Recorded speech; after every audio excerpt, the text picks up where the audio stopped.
In this video, I want to talk about measures of the center of a distribution.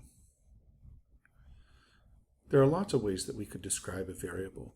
The two we're most interested in are its center and spread. The center of a distribution is not necessarily the value numerically in the middle, but it identifies the place where the biggest group of observations are.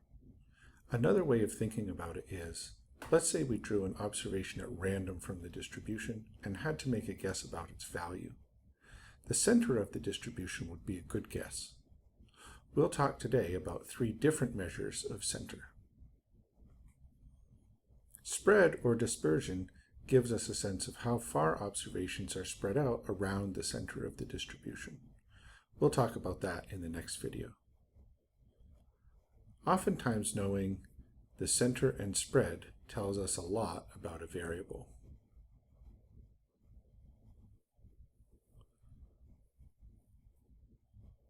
The mode is the most common value or values in a distribution. In the table below, which I made in R, we'll learn a lot more about that when we meet in September, we could look for the group with the biggest frequency or percentage. In this case, white, with 1,028 observations, or 86.17%, is the mode. We might also say instead that it's the modal category.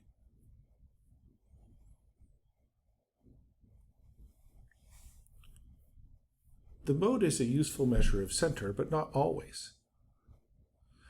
It's best for categorical data, where it's possible to put observations in a relatively small number of groups.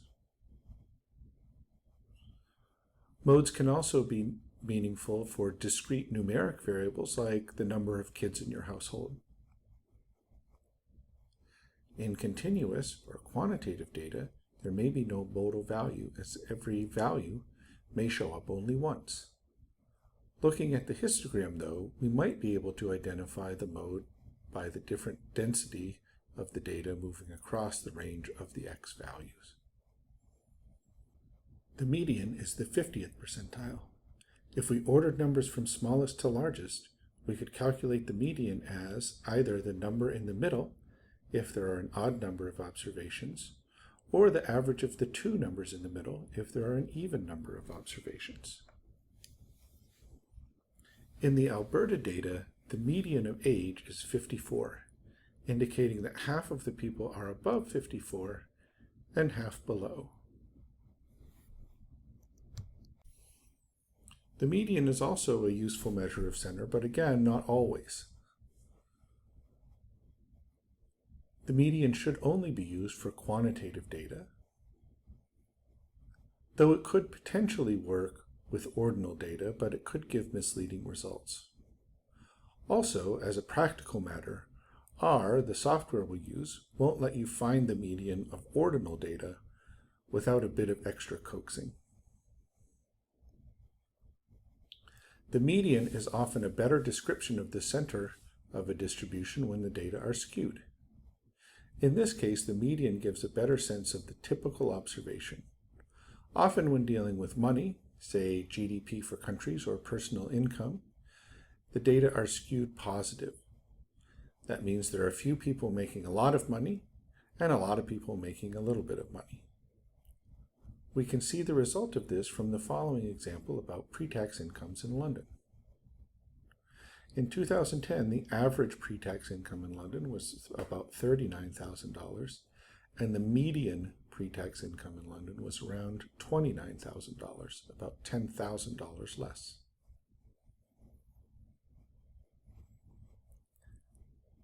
The final measure we'll talk about is the mean. The mean is the most commonly used measure of center. It's the number that, on average, minimizes the distance from each point to itself. If you come knowing anything about statistics, it's likely the case that you know how to calculate the mean or average of a set of numbers. You may not have known that the mean has really good statistical properties that we'll get into later, but you likely knew how to calculate it. In what's going to follow, we'll calculate the mean of this set of numbers in front of us. The mean is calculated by summing up all of the values and dividing by the number of items in the sum. In this case, we see that the average is 59.1. We could also use more compact mathematical notation to describe the equation. Here, the capital letter sigma, that looks sort of like a big E, is the summation operator. Here, the bounds of the sum, from 1 to 10, suggest that the sum happens over 10 items. That is, in this case, each of the 10 different values in X.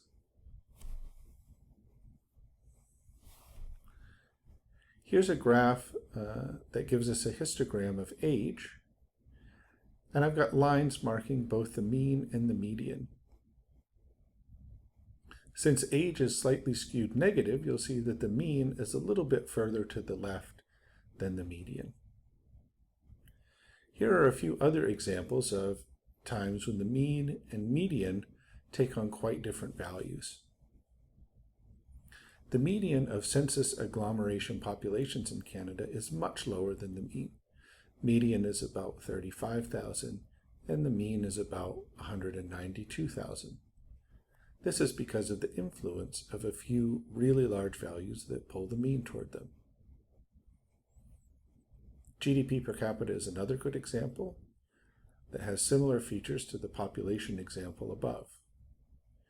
Here, the median GDP per capita across the world is about $5,000 US, and the mean is about $13,000 US.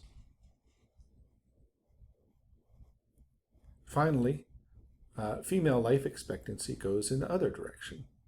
Here, the median is 76, but the mean is 72, smaller than the median, influenced by a few points with quite low female life expectancies.